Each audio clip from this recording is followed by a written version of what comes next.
Hello dear student, आज हम करेंगे अंतर्राष्ट्रीय संबंध का राष्ट्रीय शक्ति का chapter. This is Rajni Mehta, assistant professor of political science. राष्ट्रीय शक्ति, जैसा कि नाम से ही पता चलता है, किसी राष्ट्र की शक्ति।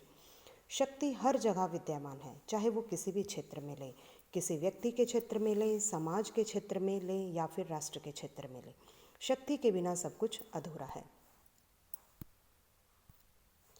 शक्ति एक ऐसा शब्द है जो विभिन्न क्षेत्रों में प्रयोग किया जाता है। मानव जीवन का कोई भी क्षेत्र बिना शक्ति के संभव नहीं है। अगर बात करें देश की, तो बिना शक्ति के तो राज्य की कल्पना भी नहीं की जा सकती। प्रत्येक राष्ट्र शक्ति प्राप्त करना चाहता है। जिसके पास शक्ति है वही राष्ट्र शक्तिशाली होकर विश्व में सत्ता प्राप्त करता है। कहने का अभिप्राय ये है कि शक्ति हर क्षेत्र में होती है, चाहे वो सामाजिक क्षेत्र में ले या फिर राजनीतिक क्षेत्र में ले। सामाजिक क्षेत्र में हर व्यक्ति चाहता है मैं शक्तिशाली हूँ और दूसरे व्यक्ति की अपेक्षा दौड़ में आगे निकलूँ। उसी तरीके से देश भी शक्ति प्राप्त करना चाहते हैं। वो कहते हैं कि बिना शक्ति के किसी भी राष्ट्र की कल्पना नहीं की जा सकती। हर राष्ट्र चाहता है कि मैं विश्व के अंदर दूसरे राष्ट्रों से अधिक शक्तिशाली साबित हो जाऊँ। शक्ति का अर्थ। शक्ति का अर्थ है दूसरों को प्रभावित करने की क्षमता, यानी कि हम अपने व्यवहार से, अपने स्वभाव से जितनी जल्दी दूसरों को प्रभावित कर लेते हैं उतने ही अधिक शक्तिशाली हैं। जब कोई व्यक्ति अपनी क्षमता से दूसरों से काम करा सकता है वह उतना ही अधिक प्रभावशाली है। शक्ति को अनेक नामों से जाना जाता है, जैसे प्रभाव, नियंत्रण, बल, क्षमता, प्रेरणा, दबाव इत्यादि। यानी कि शक्ति एक प्रभाव है। प्रभाव से हम दूसरों से जितना जल्दी काम करवाएंगे हम उतने ही अधिक शक्तिशाली हैं। इसे अनेक नामों से जाना गया, प्रभाव, नियंत्रण, बल, क्षमता, प्रेरणा, दबाव इत्यादि। लेकिन प्रभाव और क्षमता और प्रेरणा ये ऐसे तत्व हैं जो शक्ति को स्थायी रखते हैं। अगर हम बल या दबाव का प्रयोग करते हैं तो हमारी शक्ति स्थिर नहीं रह सकती। वो कुछ ही समय के लिए रह सकती है, लेकिन हम उसे स्थायी नहीं कर सकते। जितना प्रभाव से या क्षमता से हम अपने काम करवाते हैं या हम अपनी आज्ञा का पालन करवाते हैं, हम उतने ही अधिक शक्तिशाली हैं। शक्ति की परिभाषा। अलग अलग राइटर ने शक्ति की परिभाषा दी।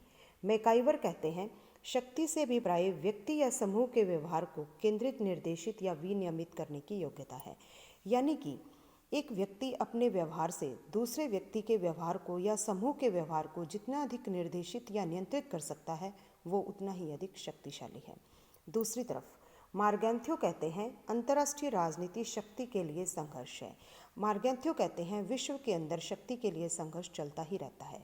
प्रत्येक व्यक्ति शक्ति प्राप्त करने के लिए संघर्ष में लिप्त है। प्रत्येक देश संघर्ष कर रहा है ताकि वो विश्व में सबसे आगे निकले। राष्ट्रीय शक्ति। पहले हमने शक्ति का मीनिंग देखा। वो शक्ति किसी भी फील्ड में हो सकती है, राजनीतिक भी या सामाजिक भी। अब हम करते हैं राष्ट्रीय शक्ति। स्पेशली एक राष्ट्र की शक्ति क्या है। एक राष्ट्र की शक्ति से अभिप्राय किसी राष्ट्र की उस क्षमता से है जिसके बल पर वह दूसरे राष्ट्रों को प्रभावित कर सके। यानी एक राष्ट्र अपने व्यवहार से, प्रभाव से, क्षमता से जितनी जल्दी दूसरे राष्ट्रों को प्रभावित करता है वो उतना ही अधिक शक्तिशाली है। परिभाषा। राष्ट्रीय शक्ति की परिभाषा भी अलग अलग विद्वानों ने दी है। पामर पार्किंस के अनुसार विश्व राजनीति पर राज्य का संपूर्ण प्रभाव है शक्ति। यानी कि शक्ति पूरे विश्व में एक राज्य दूसरे राज्यों पर कितना प्रभाव डालता है वो उतना ही अधिक शक्तिशाली है।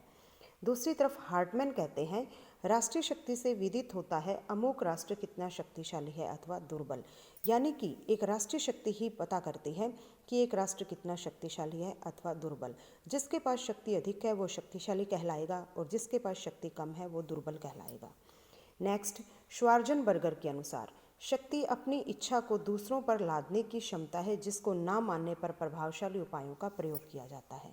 यानी श्वार्ज़ेनबर्गर कहते हैं शक्ति अपनी इच्छा को दूसरों पर लगाने की या लड़ने की क्षमता है, कि हम अपनी इच्छा को जितना जल्दी दूसरों से मनवा लेते हैं उतने ही अधिक शक्तिशाली हैं। अगर हमारी इच्छा को कोई नहीं मानता तो हम उसमें प्रभावशाली उपायों का प्रयोग भी कर सकते हैं।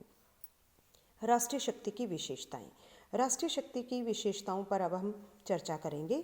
सबसे पहले बात आती है राष्ट्रीय शक्ति की पहली विशेषता, राष्ट्रीय शक्ति का रूप अस्थायी है। कहते हैं कि राष्ट्रीय शक्ति का रूप कभी स्थायी नहीं होता। राष्ट्रीय शक्ति कभी भी एक समान नहीं रहती।